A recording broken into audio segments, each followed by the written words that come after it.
I really liked that collaborative teamwork approach and where you could kind of talk cross professions, right? And like scope of practice and work and the way that we would each conceptualize cases a little bit differently and even team up on some cases. Welcome to the Empower LEP Collaborative Podcast, a podcast to empower, inspire, and collaborate with aspiring and practicing licensed educational psychologists and like-minded professionals. We're your hosts, Jana Parker and Bethany Zoller, bringing professionals together to talk business, private practice, and find inspiration from our community.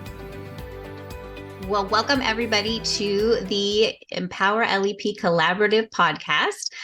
We're your hosts, Bethany Zoller and Jana Parker.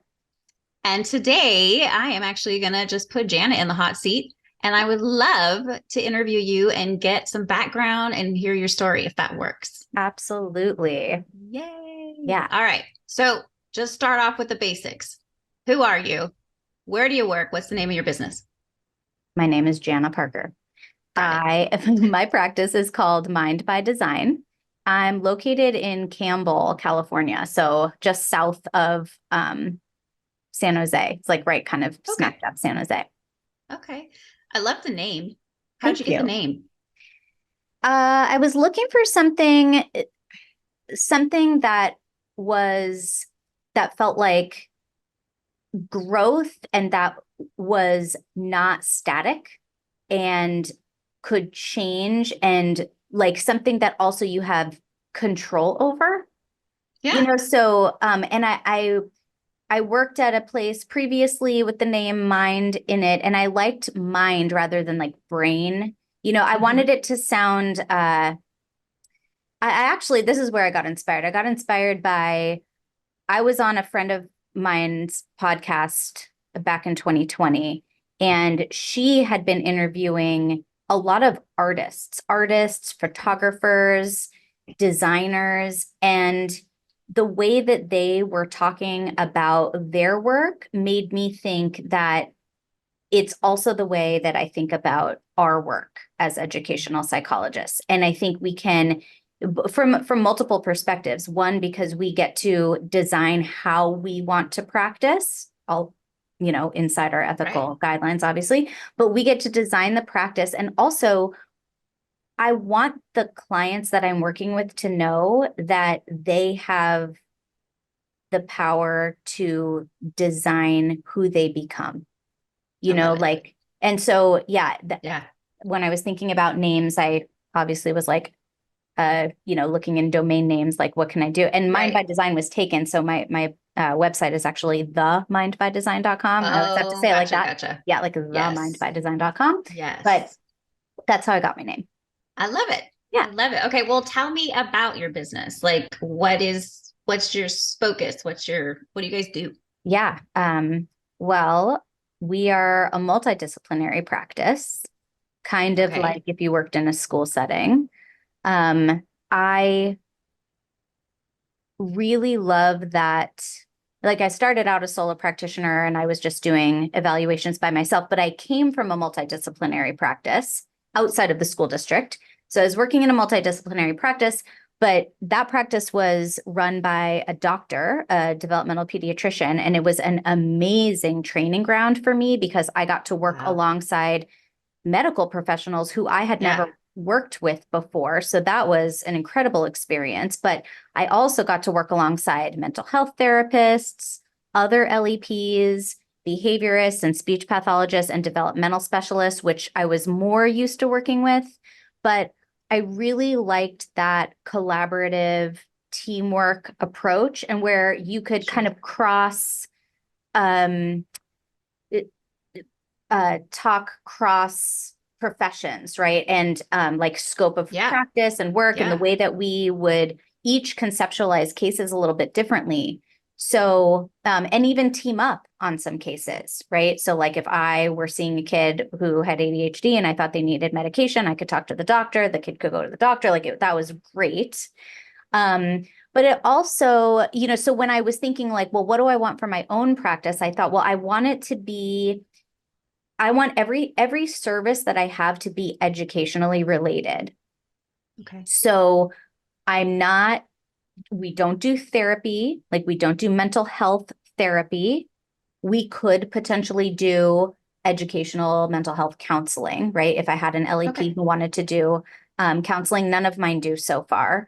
But I really, I want to keep it in the educational realm. So I have people who do educational tutoring, educational therapists. I have speech and language pathologists, and then educational psychologists. And so again, how big is your practice? Right now we are 8. Wow. Yeah. And it kind of like, it grew out of necessity, really, like the business is there. But yeah, I've done a lot of work I did a lot of work before I started this practice to make sure that I was going to have enough business to actually have. That's the fear, right? Anybody that's going into the private practice world, we're like, what if no one calls us? And and the thing about, it's like, you have to know what kind of clientele you want to have, because that is going to help you know where you need to market and be visible. So I knew after working at that clinic that was what I wanted to do. Like, I wanted to be serving the community with mostly private pay families who want to know about their kids. Because what I found really rewarding, the most rewarding about working in the other practice, was because I did that alongside schools. Like, I worked full-time in schools for for like 10 years while I worked in private practice. So I was like, I'm tired. Just thinking about it. That sounds exhausting.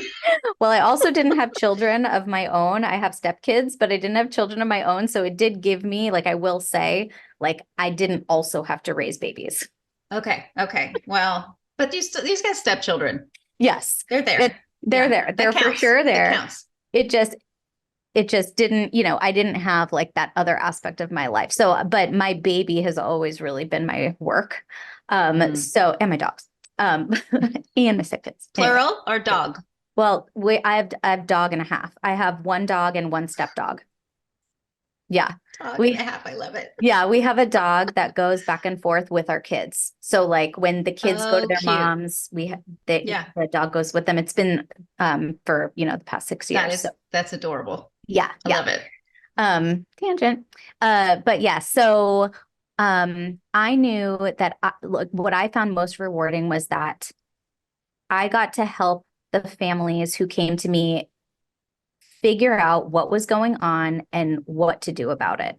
And they looked at me with these big, trusting eyes and these, some of them were, fearful, some of them had anxiety, but a lot of times they were very trusting and they just wanted answers and help. And even just the first time you meet with a family and start going through this kind of process with them, you see their anxiety lessen, right? Because they're with someone who is going to take them through this journey and see them along this path that is scary and unknown.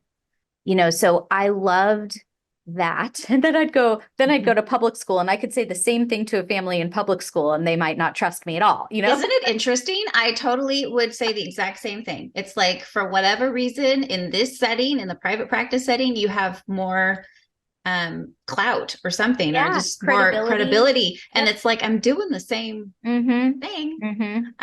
But yeah. So are the majority of your clients, like, are they public school kids then, or are they going to be private school? Since mostly a private school. And that's another thing. Like, I just happen to live in an area where there are a lot of private schools. Okay. It is like the kind of environment where parents are paying for this testing for their kids. And, not all the time, but like, most of the time we're testing kids in private school, or we're testing kids who are in public school, but they're like the kind of kids who would maybe need a 504, right? Gotcha. Usually not needing an IEP. if we do think they might need an IEP and they've come across it, like we obviously like make sure that we tell them, you can get an evaluation done in the school district, Right. But yeah, a lot of times it's, learning difficulties and ADHD and some mood stuff, autism spectrum, a lot of dyslexia. And it's nice to be able to dig in and not have to think about ed code. Yeah. And and that has been so amazing. So yeah, so I know I kind of struggle with IEEs myself at this point, like truth be told, because I'm like, oh gosh, I'm gonna have to do ed code again, I love it. So we do some IEEs, and so we are doing IEEs, but it's not what we're doing most of the time. But like I said, we are in an area where there are a lot of families who are going to pay for this kind of service. And so I'm capitalizing on that. And that's really the population that I want to work with. And, some days I go like, gosh, I wish like everybody could afford this, or I wish that I could, serve a different population. At the same time, I mean, it is what it is. And this is this is what's filling my bucket and my heart of like knowing that I'm doing good work, and whoever can afford it does. But yeah, well, and those kids need the assistance just as much as yeah. So I love to talk about money. Is that okay? Oh, maybe. Maybe. Okay. We'll see. So if you had to say what your biggest revenue stream is for your business, like where are you getting the majority of your funds from? It's from assessments. Assessment is the main. Okay. Mm-hmm. Yeah. We what I've realized is, assessment is definitely the biggest revenue stream. IEEs we charge more for than we do our private pay clients. So IEEs really are a bigger revenue stream, but less fun. See, I love IEEs. Yeah, I love them. I think they're fun. Right? Yes, and they, can be, and they can also be stressful. Yeah, I think they're always stressful, but I don't know. Does not like I like it's eustress. It's good stress. Like I feel like it forces me to learn, but no, I enjoy IEs. I love, but that's okay that you don't. Yes, eustress. Yeah, I mean, and I do them. Again, I do them. I just don't love them. And I'm always like, okay, I got to get back to this ed code stuff, right? But I just feel like ed code is trying to like squish kids into, squish round kids into square boxes or whatever, right? It's like, I don't need those boxes to tell me what's wrong or what could be helped or support. I just, so it's difficult for me. Yeah. And I don't like sitting across from school psychologists and being like, sorry, you didn't do a very good job with this, or, but here's the thing. And I've said this before, and this happens with directors all the time when we're doing IEEs, like, if you are a school psychologist and you think that this kid is not going to qualify, I'm totally on a tangent now, but if you think the kid is not going to qualify, you need to make sure you are doing a bang up job of that evaluation, because if a parent says no, you are on the hook, and like guaranteed someone is going to find a hole to poke in your evaluation unless you have really done your due diligence. So, so anyway, I would say the majority of mine feel like when I go into them, they have, but there have been several that I'm just like, come on. Yeah. Like, you made this so easy on me. Like, give me a challenge here. Right. No, but thankfully I would say the majority of the folks in our community, they bring it, but occasionally you get a stinker. I live in this area where honestly, I think school psychologists are so overworked, and we are at a huge shortage because it is ridiculously expensive to live in the area that I live. So people are moving, our good school psychologists are moving out of the area. So all of the districts around here. What's the pay around your area? If you were an entry-level school psych, what do you think you'd make there? Well, it definitely depends on the district, but I would say close to 100,000. But you're in an expensive area, and you can get that in Bakersfield. Right. Yeah. Okay. And I could be wrong. I mean, because I haven't been entry level for quite a while, but Sure. But but I just think, a ballpark. yeah. Yeah. Okay. And then I had another question. Yeah. I want to know what your normal day is like, if there is a normal day. Now, out of the school psychology realm, I actually tend to have more of a schedule, whereas before I just ran around and put out fires. Yeah. So what's your day like at Mind by Design? Mind by Design. Well, so for me, I take between 2 and 3 cases a month myself. And when I'm doing a case, I'll test a kid between 2 or 3 days in a week. And I usually will do a morning, like 9 to 12. And I'll do that like 2 to 3 times during that week. On the other day, like I am here in the office, usually from somewhere between 8 and 9 to somewhere between 4 and 5. Like I am here because I don't work well from home. I don't work well at night. I'm totally a morning person. And so I will come in. If I don't have kids that I'm testing, I don't know how, but I end up on a million Zooms. I'm either like talking to the people who I need to be connecting with for the kids' evaluations, or I'm talking to my marketing people, or I'm working out, like there are just all these things with running a business where most of the time that I am doing all of these other meetings, it's usually around business. It's not even around, or it's like networking. Right. Sure. So like a networking Zoom with someone, or I'm going to some kind of networking event, or I'm having a lunch with somebody, because I would say at least once a week, if not more, I am meeting with someone in a professional role in my community who could potentially be a person that I'm referring to or who's referring to me. Okay. At least once a week. And then I have my intake specialist is in the office with me every day, which is amazing. I have had 2 intake specialists who were remote, and while it worked, it didn't work as well. And so she's in the office with me every day, and I get to like see my staff who come in and out. And so I'm like consulting with them, any questions that come up with my staff. I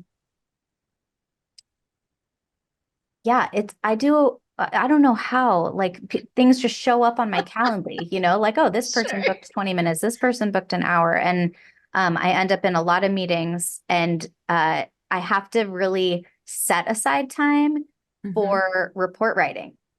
Yes. Because I don't do it well. It's also my least favorite thing. Like I like the testing, and I even like analyzing the data, but sitting down and making my brain focus. Yeah. It's the hardest part. Yeah. Not a fan. But yeah, that's usually my day. I'm usually in here like all day, every day. And sometimes my dog comes with me, and it's pretty great. That's awesome. He's also a little annoying, but I'm not allowed to have dogs in my building. It's specifically stated. Oh, sad. I don't know if my German Shepherd would make it though. Like she'd be you get a lot of mess. Yeah. Yes, for sure. Okay, so let's switch gears and let's talk Empower LEP. So you have been the new owner of Empower LEP for how long? I want to say it's coming up on 2 years, even though it doesn't seem like it could possibly have been that long, but something like that. Yeah. How did that happen? Well, for those of you who may or may not know, Empower LEP was started by Jenny Ponzurek and Kristen McKenna, who are amazing. And they started this group to support LEPs, because there was nothing and there was no one. And this was, when social media was in its infancy, pre-COVID. And when not everybody knew what Zoom was. Yeah. Do you remember? Like, I remember the first time I heard about Zoom, I'm like, what is that? Yeah. Yeah. What do you mean we're going to have IEP meetings online? Like, what? Yeah. So they had this program going, and I remember, so I got my LEP in 2011, and then you've had yours for a while. Yeah. And I started using it in 2013 in that other private practice that I worked for. Actually, that's not true. First, I went out in private practice. and left the school districts and was like, I'm just going to do private practice by myself. And then I don't know why I thought I could do that. Not to discourage anybody, because you totally can, but like I was not ready yet. You were just jumping.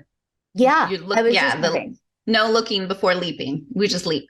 Right. I was just like, this seems like a good idea. And I was 5 years in. So I had done 5 years in public school. No, 6 years in public schools. And I jumped ship and I was like, I'm just going to do this. And I was very into fitness at the time too. So I was like, I'm going to be a personal trainer and I'm going to have my own practice and I'm just going to do my own businesses for a while. Yes. But what I ended up doing was contracting with school districts because, you know, the second you say I'm available, people are like, can you cover my maternity leave? Can you cover this? Can you cover that?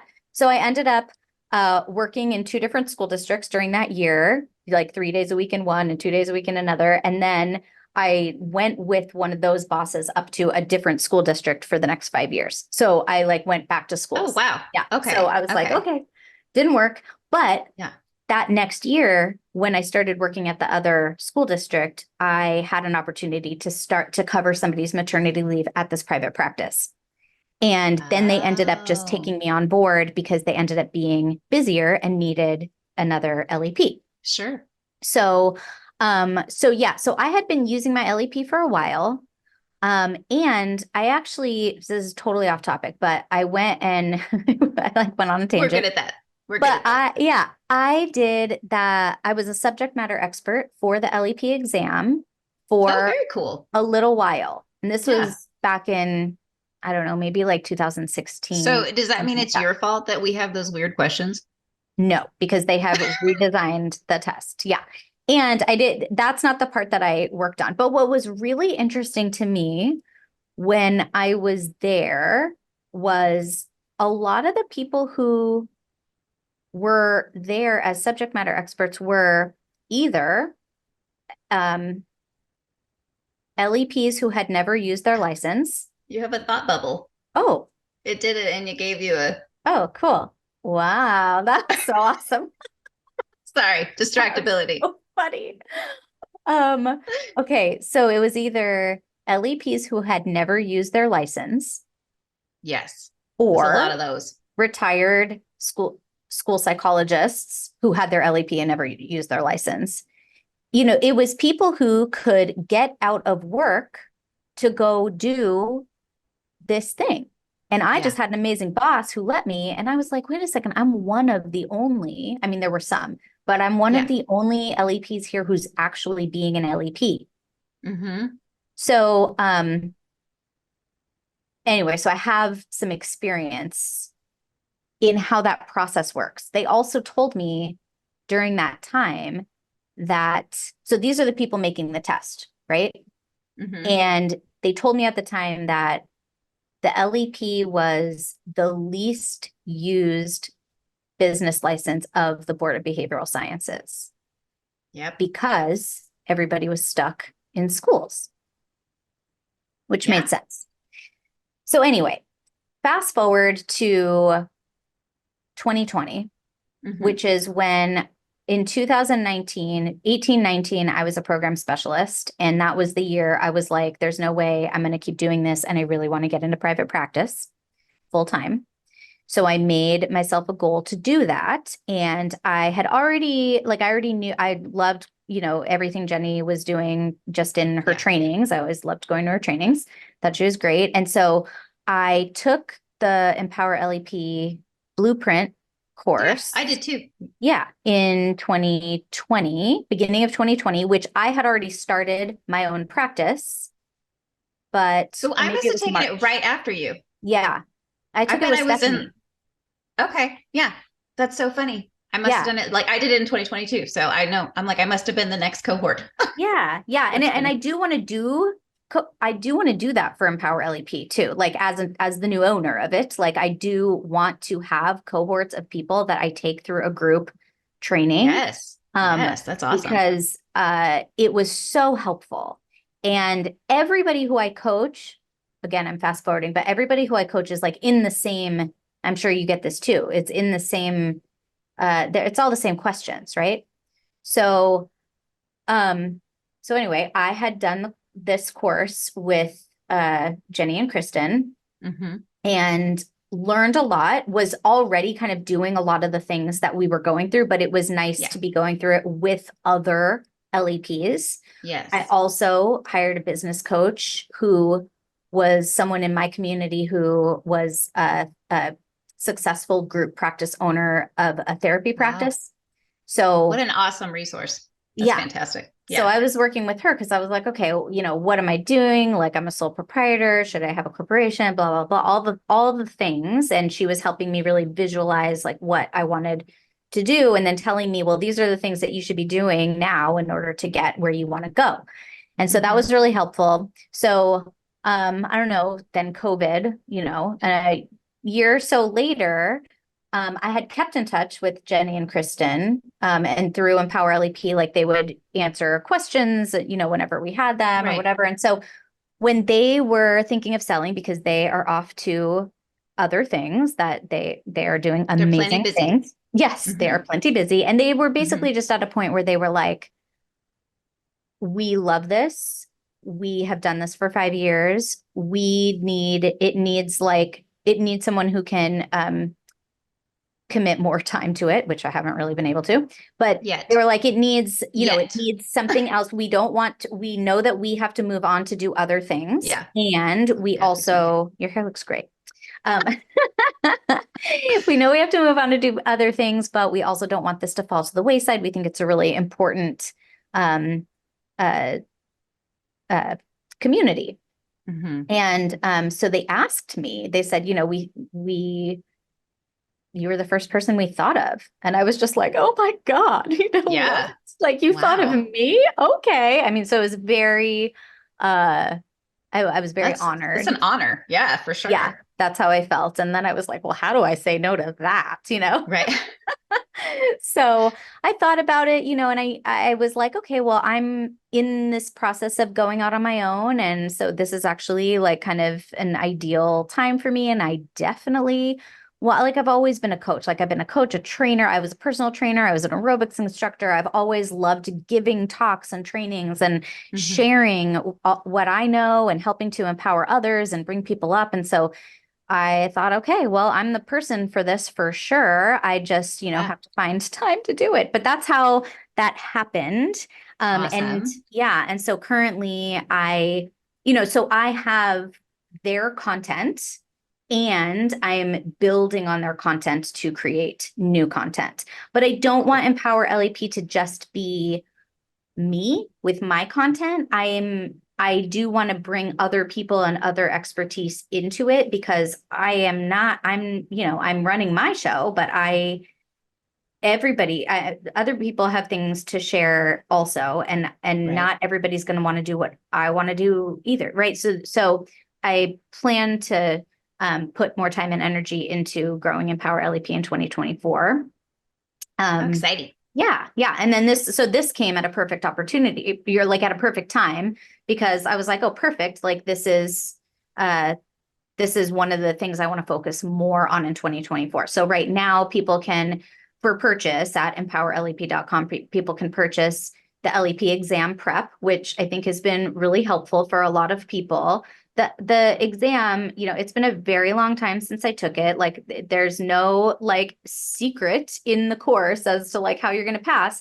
But I think that what I think is most helpful for people is, when you're like, okay, I'm going to commit to something and I'm actually going to like put some money towards it so that I know that I am going to start thinking about this and studying and focusing on it. I think that has been a game changer for a lot of people. And through the Empower LEP Facebook group, people have found people to study with and people I love that. It's so cute. They're like, I need study buddies. I know that. It's awesome. And people are like, using the questions and people are sharing information about what they experienced on the test in the Facebook group. So that's been helpful for people to think about. I'm going to revamp that course really soon. And I think that the practice of the test questions, just that they're so scenario based, is just good practice as well from that pre-training that you have offered. Because it really is, it's just a different way of looking at things. Yeah. You know? And I'm also still friends with someone who continues to work on developing the test. And she stressed she couldn't share anything with me, but what she did share was what I also tell people is you really just need to think about the questions and the way that the wording is to try to figure out which one is going to be the right answer. Like if you don't know the answer, that's how you're going to figure out which one is the right answer. I remember, I mean, I took it 3 years ago and I know they just redid it. Yeah. But I remember going through and I was always able to get it down to 2. I'm like, it's one of the, and I mean, but that, even if you don't know, then you got a 50% chance then. I know I can eliminate these other ones. Yeah. But it's just good. I think it's just good to have that practice of how it is, like how those things are worded and absolutely get your brain around it.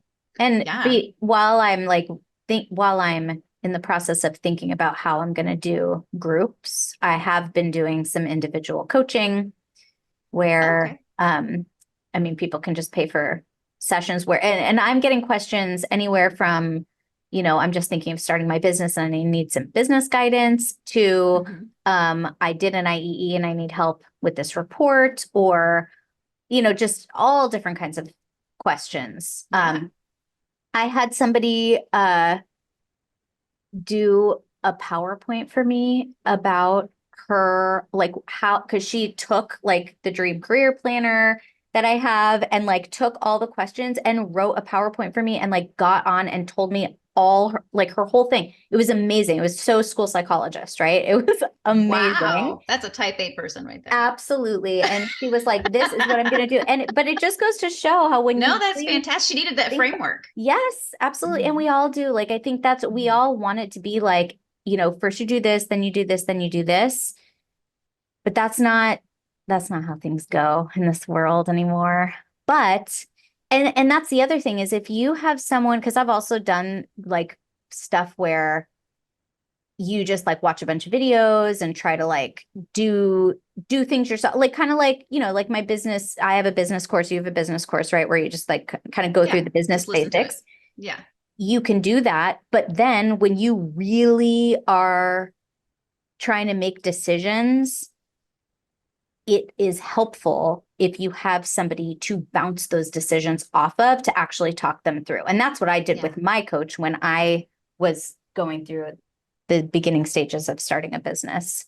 Because everybody is different and every situation is going to be different. And if you're trying to make the decisions by yourself, you may make great ones and then you may not. I've gone through so many growing pains, so many. Yeah.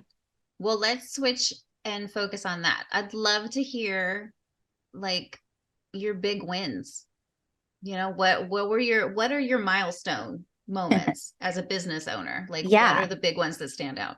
Absolutely. Well, and by the way, I feel like I should warn the listeners that I did have a list of questions for Jana and I'm not using any of them. You're just kind of going off the cuff. That's okay. That's perfect. That's perfect. Yes. So every year I have more than doubled my gross revenue. Wow. So that has felt pretty incredible. I think going from having one office to having a bigger office to having 2 offices to now having a suite. So starting, July 1st, we moved into this new building and I have a suite. That was definitely a milestone, moving into a suite where I felt okay, I have a clinic now. Yes. Taking on employees has been a milestone for sure.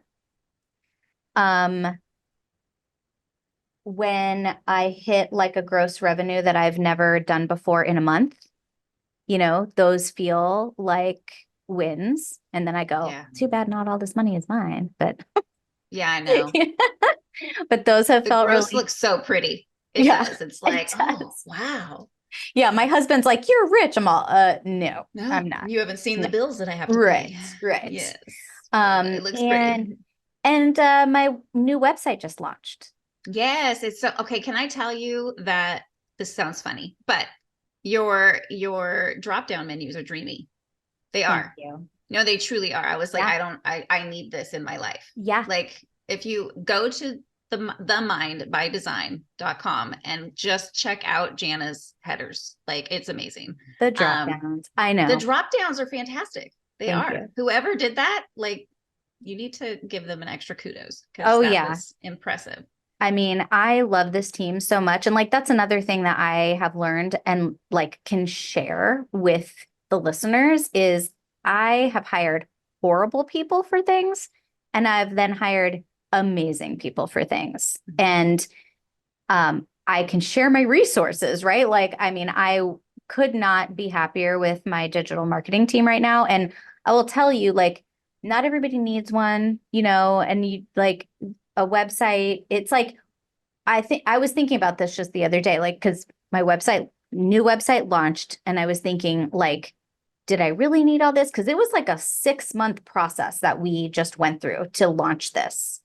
And I mean, we've been meeting every week for an hour and a half or more, or multiple times a week. We've gone through so much copy. We've gone through like so many iterations of services. I've brought different team members in to talk about the different services that they provide. Sure. We have done so much work on this. And the reason that the website was really important for me and my practice is because I'm really trying to have a clinic in our community that's reputable and that's like here and isn't going anywhere. And I want that.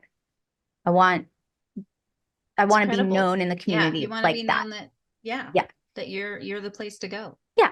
Right. Yeah. And so, and it's competitive out here too, you know, I mean, there's more than enough business to go around, but one of my core values is excellence always. And I just felt like I needed the website to represent that and make people feel like, because as a practice like this, like I have in the community, I think it's less about social media and more about the presence and the reputation that you have in the community. Yes. And so my website was really important to me. Yeah. And so, I think that was a huge, I mean, right now is a huge milestone for me. This month, I've grossed more than any month ever before. And it's December 2023. Okay. Yes. I've grossed more this month than ever. I made more money this year than ever, right? Gross, because it's like the end of the year. So I'm like coming up on that milestone and going like, oh my gosh. Yes. And my website just launched. So like I'm finishing 2023 with a lot of wins. And I think one of my greatest wins though is that I have a staff who are enjoying where they come to work every day. Yeah. You know, like I want to be the kind of boss and provide the environment and the support where people are happy. Like I have a school psychologist who I employ right now who was like, I want to come and work for you and I never want to go back to schools. And I think that's going to work for her. That's that thing though. I think that's the big difference between schools and LEP world, private practice world, is that like school psych, you're kind of stuck. So if you get a crappy team, like you have to go get a job somewhere else, you know, whereas as an LEP, you kind of get to create, well, you don't, not kind of, you do, you create what you want it to be. Right. So super congratulations. That's fantastic. Thank you. Thanks. Yes. It feels amazing. Like every day I'm happy. I love it. I'm going to end us with one final thought. Okay. All right. I want you to think back to the Jana, the pre-LEP Jana, the pre-business owner Jana, and what advice or encouragement would you give her?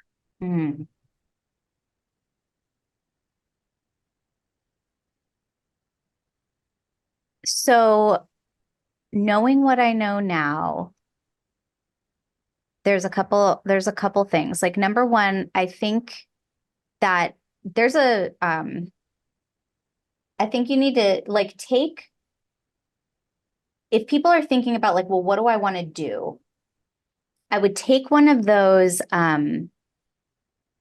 like the predictable success quiz, it's free, or like the 16 personalities quiz, and see, because we're all psychologists, we know that there's actually something to this. Yeah. See what kind of person you are and where you're going to thrive and what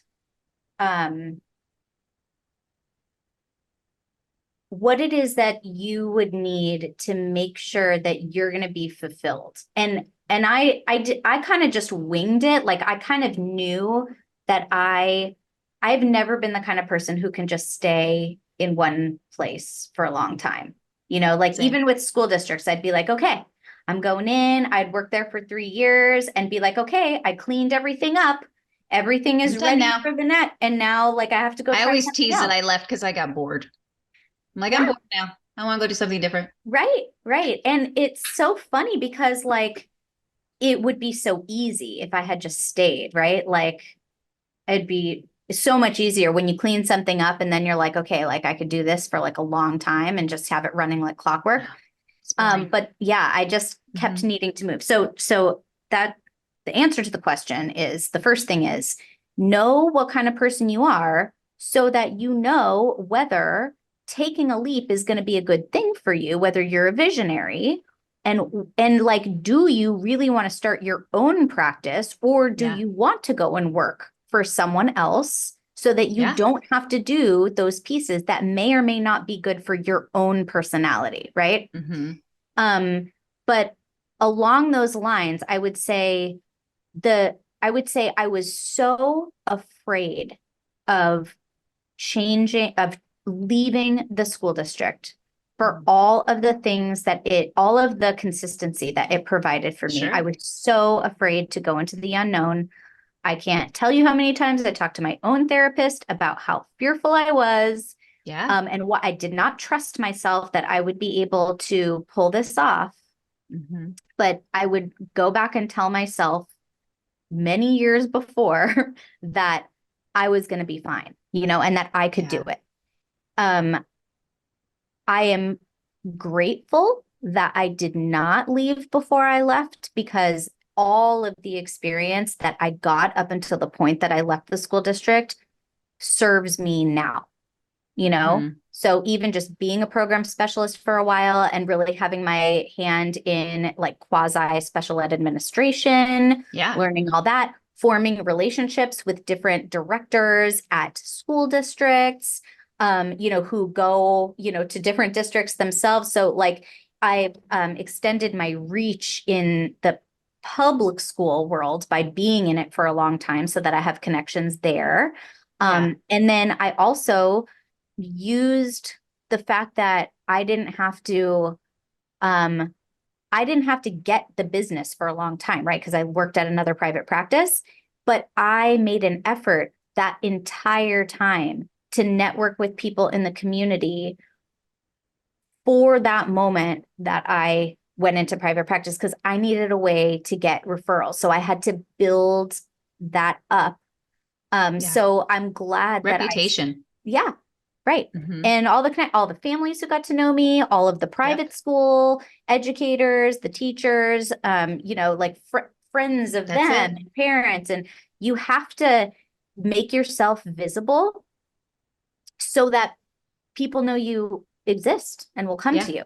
So I put a lot of work into also like just developing myself as an educational psychologist and like all the work that goes into like making that shift from public to private practice and having people to work with in that other clinic who helped me become a better LEP, and helped me like understand how to do a clinical evaluation, our clinical psychoeducational evaluation. But I really truly value all of the experience that I got while I was working for other people, and it helped me to get where I am now. But what I would tell myself is I didn't have to be afraid, and I could really trust myself that I was going to be able to do this.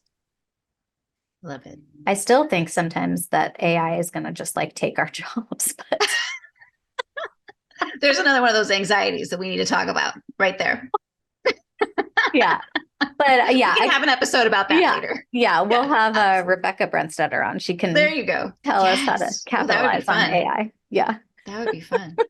All right. Well, Jana, thank you so much for just telling your story and, you know, keeping us up to date on what's going on with you. It was lovely to just learn so much about you. I truly didn't know you at all before. I feel like I got a better understanding now. So, yeah. So thank you to all of our listeners for joining us today, and look for another episode in the week to come. Absolutely. All right. Thanks so much, Bethany. That was fun. Thank you for listening to the Empower LEP Collaborative Podcast. Episodes can be found at empowerlepcollaborative.com. If you liked what you heard, please leave us a 5-star rating and review on your favorite podcast player.